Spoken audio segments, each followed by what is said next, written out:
예, 안녕하세요. 저는 85년생 박승현입니다.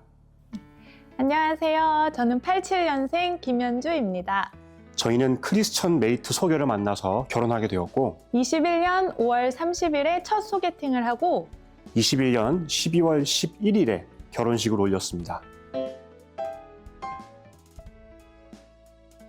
예, 제가 이제 직장 생활을 하다가 군 입대를 해서 27살에 좀 늦은 나이에 입대를 했습니다. 그리고 2년 후인 29에 이제 군대 제대를 한 후에 바로 이제 크리스천 결혼 정보 업체 3군데를 가입을 했습니다. 근데 나이도 이제 곧 있으면 30이 거의 되기 때문에 크리스천 결혼 정보 업체 3곳에 가입을 해서 나름대로 배우자를 만나기 위한 노력을 해왔지만은 사실 애석하게도 결과가 좋지 못했습니다. 그러던 차에 이제 지인의 소개로 크리스천 메이트를 알게 되어서 진짜 여기가 마지막이다라는 생각을 하면서 가입을 했고요. 자, 만일 여기에서도 결실이 없다면 자, 하나님께서 사도 바울에게처럼 나에게도 독신의 은사를 예비해 두신 걸로 알자는 생각으로 가입을 하게 되었습니다.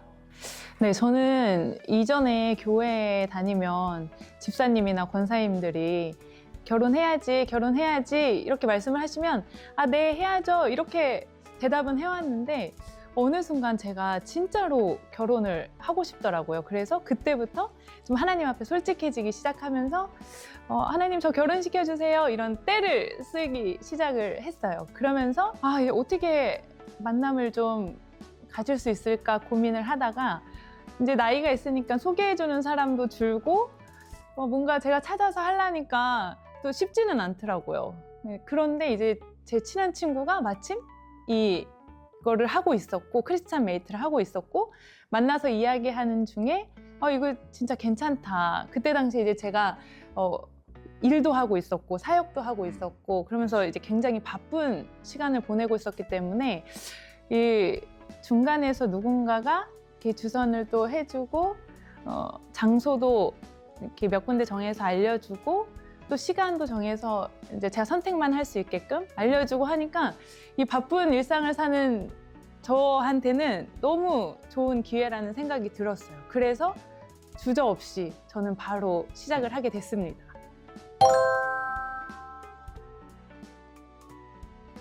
예, 딱 처음에 만나 뵀을 때, 아, 그래도 동탄까지 내려온 보람이 있구나 하고 생각이 들었습니다. 그래서 첫 만남 자리에서 바로 제가 다음 만남 약속을 제안을 했었고요. 다행히도 이제 아내가 호응을 해 줬습니다. 그리고 이제 헤어질 때에는 아내가 이제 먼 길 오시느라 고생하셨다 얘기하면서 올라가실 때 졸지 마시라고, 이렇게 드시면서 운전하시라고 쿠키까지 하나, 조그마한 걸 하나 이제 사줘서 저는 아주 기쁜 마음으로 콧노래 부르면서 귀가했던 기억이 납니다. 근데 저는 남편이 생각했던 거와는 정반대로 아, 이제 우리 만남은 여기까지다. 너무 멀다. 나는 가까운 사람 만나고 싶은데. 그래서 저는 처음부터 그냥 빨리 차나 한 잔 마시고 가자. 이제 이런 생각을 가지고 만남에 갔고 이제 도착을 했다 그래서 차에서 내려서 기다리는데 저는 약간 급한 성격이라서 이 사람도 빨리 내려서 저 있는 데로 와야 되는데 한참 자켓을 입고 막 옷 매무새를 만지고 저는 계속 서서 기다렸던 거예요. 그래서 좀 힘들다 이 생각을 하고 이제 카페 안으로 그때 들어갔죠. 그래서 차만 마시고 헤어지자 그랬는데 생각 외로 얘기가 너무 잘 통했어요. 근데 저희 관심사가 스포츠에 있어가지고 그때 남편이 일하는 곳에 빙상 스포츠 그죠? 이야기도 했던 것 같고 배구 이야기, 축구 이야기 이런 얘기하면서 시간이 좀 빨리 갔던 것 같고 그 마지막에는 제가 이제 가시면서 들으라고 CCM 하나를 추천을 해드렸어요. 근데 남편도 저한테 들어보라고 하면서 CCM을 하나 추천을 해줬는데 제가 너무너무 빠져있던 그 CCM 가수분의 찬양이었던 거예요. 근데 나무엔 맞아요. 제가 추천을 해줬던 찬양은 나무엔님의 찬양이 아니었는데 남편은 오히려 저한테 추천해준 곡이 나무엔님의 찬양이어가지고 제가 찬양 취향이 참 비슷하네요 하면서 그때 깜짝 놀랐었죠. 근데 깜짝 놀랐지만 여기까지다. 더 이상 너무 멀다.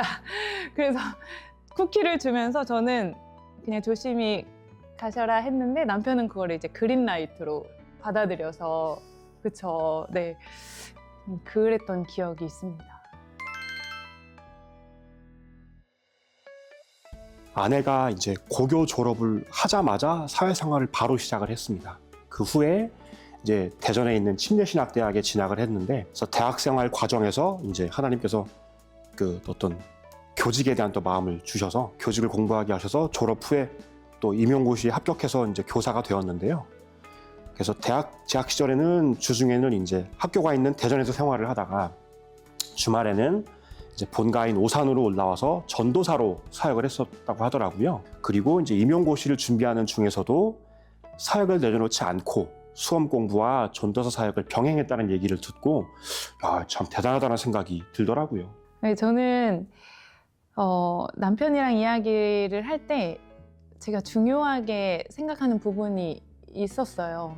근데 이제 저는 사회생활을 꽤 오래 했다 보니까 사회생활을 하다 보면 하기 싫은 일도 있고 힘든 일도 있고 사람들이 좀 꺼려하는 일도 있고 이런 일들이 있는데 그럴 때마다 사실 믿는 내가 나서서 해야지라는 생각이 저는 있었거든요. 그래서 남편도 그런 사람이면 좋겠다라는 생각이 있었어요. 그래서 좀 손해보더라도 어렵더라도 남들이 하지 않는 일을 좀 나서서 기꺼이 할 수 있는 그런 마음의 여유가 있는 사람이면 좋겠다라는 이야기를 꺼냈는데 갑자기 그런 사람 여기 있다고 하면서 자기가 그런 사람이라고 네, 자신 있게 이야기를 하더라고요. 그러면서 어떤 상황에서 이렇게 했었다. 근데 이야기를 들어보니까 제가 이야기했던 부분하고 딱 맞는 거예요. 그래서 이제 그거에 마음이 좀 갔었고 두 번째는 사실 저는 결혼을 하면 이 재정적인 부분이 되게 크게 작용을 할 거라고 생각을 해서 재정을 어떻게 사용하는지가 궁금했어요. 근데 이제 이야기를 하는 중에 구제 사역을 너무 잘 하고 있더라고요. 저도 그때 당시에 아이를 후원하면서 이제 선교사님을 돕고 있었는데 그런 거에 동의가 안 되면 사실 결혼 생활하는 데 있어서 좀 힘들 거라고 생각을 해서 근데 오히려 저보다 훨씬 더 잘하고 있고 남편의 어머님도 그런 구제 사역에 또 마음이 크셔가지고 이 사람이면 괜찮을 수도 있겠다라는 생각이 이제 두 번째 만남 때, 네, 그때 들었던 것 같아요. 그런 모습을 보면서. 다들 너무나 잘하시는 말씀일 겁니다. 고린도후서 6장 14절 말씀에 보면은 믿지 않는 자와 멍에를 함께 매지 말라라는 말씀이 있지 않습니까? 근데 그 말씀이 정말 진리임을 제 주변 가족들이나 지인들의 사례를 보면서 정말 절감하게 되더라고요. 특히 이제 기독교 신앙을 갖고 있던 분이 그렇지 않은 분과 가정을 이루었을 때 신앙이 없던 분이 복음을 받아들여서 예수님을 영접한 경우를 저는 한 번도 본 적이 없습니다. 네, 오히려 신앙을 갖고 있던 분마저 그 신앙을 잃게 되는 경우가 대부분이었고요. 그리고 본인만 신앙생활을 하시면서 배우자의 구원을 위해 눈물로 기도하고 계시는 경우가 그나마 소수 있었습니다. 저는 나중에는 그런 생각까지 했습니다. 같은 기독교 신앙을 공유하는 배우자를 만나지 않을 바에야 차라리 좀 극단적인 얘기일 수도 있지만 결혼을 안 하는 것이 낫지 않겠는가 하는 생각까지도 하게 되더라고요. 저는 엄마 아빠의 신앙이 다르셨어요. 그러니까 아빠는 어쨌든 예수님을 믿고 돌아가시기는 했지만 그 핍박이 너무너무 심했어요. 그래서 어려서부터 믿지 않는 사람이랑 결혼하는 것 자체는 아예 꿈도 꾸지 못했고 믿지 않는 사람이랑 결혼을 했을 때 저희 아빠는 근데 물론 좀 극단적인 경우기는 한데 믿지 않는 사람이랑 결혼을 했을 때 그 신앙을 지켜나가는 것과 그 신앙을 지키기 위해서 드리는 힘과 에너지와 시간과 이런 것들이 너무너무 힘들다라는 거를 엄마 통해서 그거를 배웠기 때문에 그래서 저는 무조건 신앙 있는 사람이랑 결혼을 해야 되겠다. 그리고 저는 어쨌든 하나님이 우리를 창조하셨는데 그분 안에 있을 때 가장 기쁘고 행복한 삶을 살 수 있다는 걸 알고 있거든요. 그래서 이 기쁨을 함께 누릴 사람이 필요한데 신앙이 없으면 그거를 누리기가 힘들다고 생각을 했어요. 그래서 그냥 자연스럽게 꼭 신앙 있는 사람과 결혼을 해야 되겠다 이렇게 결심을 했던 것 같아요. 예, 앞서서 제가 이제 다른 타 결혼정보, 크리스천 결혼정보 업체를 한 3곳 정도 가입을 했다고 말씀드렸지 않습니까? 그 다른 회사와 우리 크리스천 메이트가 차별화되었던 부분이 2가지가 있었습니다. 하나는 우리 크메 커플 매니저 분들께서 연배가 모두 저보다 아래이시거나 혹은 비슷한 자매분들이셔서 어떤 소개를 받게 되는 상대 자매분들이 어떤 걸 원하시는지, 어떤 걸 바라시는지 그런 니즈를 너무나 잘 알고 계시다는 점이 큰 도움이 됐습니다. 저는 연애세포가 많지 않고 좀 많이 둔감한 편이기 때문에 그 부분이 참 정말 도움이 많이 되었었고요. 타 업체 같은 경우에는 그 매니저분들의 연령대가 굉장히 높았었습니다. 그리고 심지어 저희 어머니 뻘 되시는 매니저분께서 아까도 얘기가 나왔었지만은 저는 어르신들께는 제가 잘 먹히는 스타일이기 때문에 그분들이 이거 정말 괜찮은 형제다 라고 생각을 해서 상대 자매에게 소개를 시켜주시지만 결국은 이렇게 잘 안 됐었죠. 예. 그리고 다른 하나는 이제 만남이 성사된 직후에 우리 매니저분들께서 적극적으로 개입을 해주셔서 첫 만남 일정과 시간, 심지어 장소까지도 정해주신다는 점이 참 좋았습니다. 특히 이제 이 자매분들께서 정말 괜찮아 하실 만한 첫 만남 장소를 정한다는 게 이게 굉장히 부담이 사실 은근히 되는 경우가 많더라고요.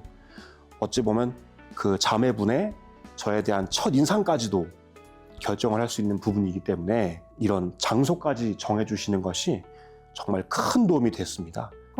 저도 이거 시작한다고 했을 때 사실 저는 남편은 그 결혼정보회사를 한 3군데 이상 했다고 했지만 저는 처음이었거든요.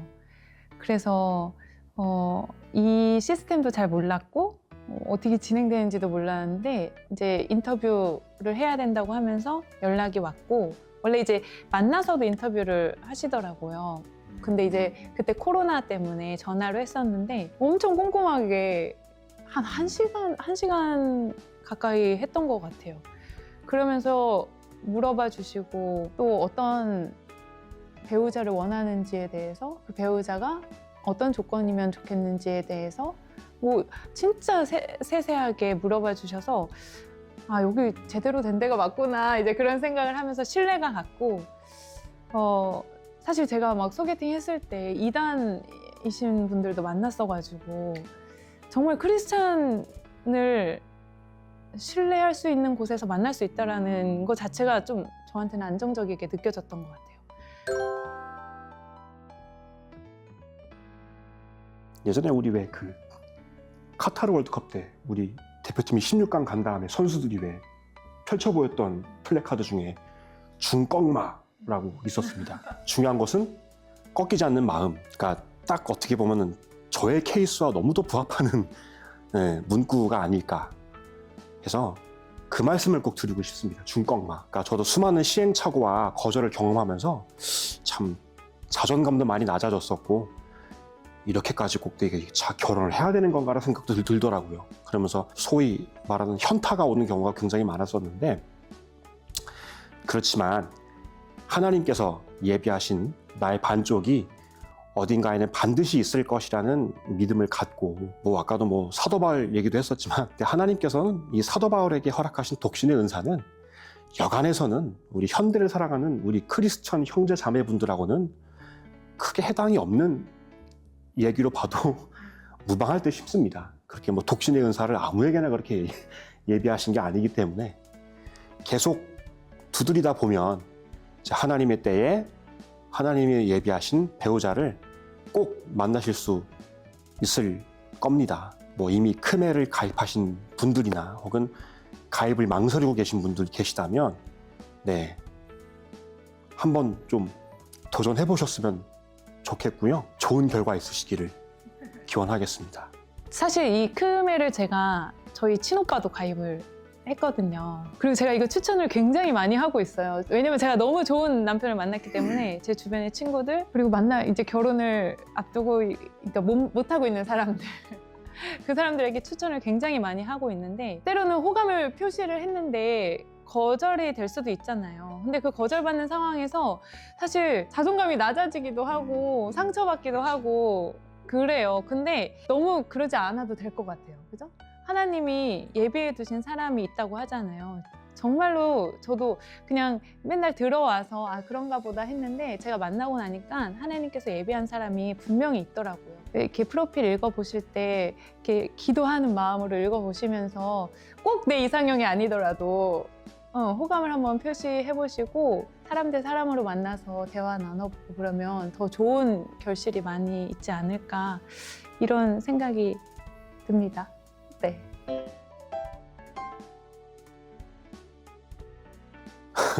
얘기하고 보니까 그러니까 막상 또 다 끝나는 마당이 되니까 괜히 쑥스럽기도 하고 네, 좀 너무 말이 많았나 싶기도 하고요.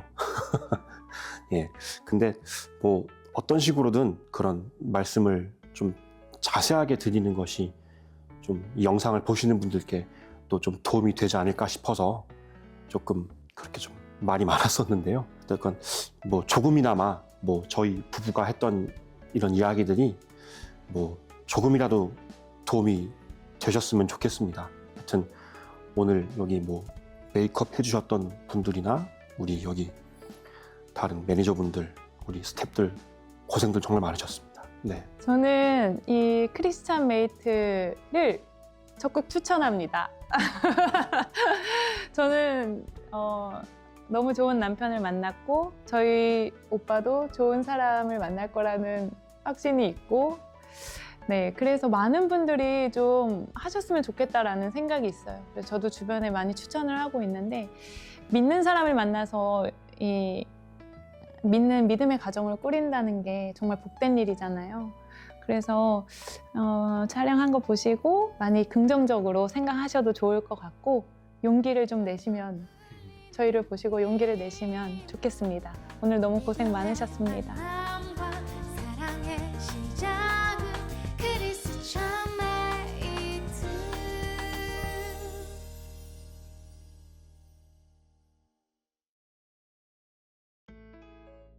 주일 아침에 우리가 가끔 가다가 아주 가끔이지만 이렇게 조금 마음 상하는 일이 서로 있을 때가 있거든요. 근데 그럴 때 예배 드리러 가면서도 사실 마음이 좋지가 않는데 남편은 항상 손을 잡고 올라가줘요. 그러니까 화가 났던 안 났던 그거에 너무 제가 고마운 마음에 화도 풀리고 이제 예배 드리고 내려오면서 또 기분 좋게 내려오게 되고 다행히 그 손을 뿌리치진 않더라고요. 네.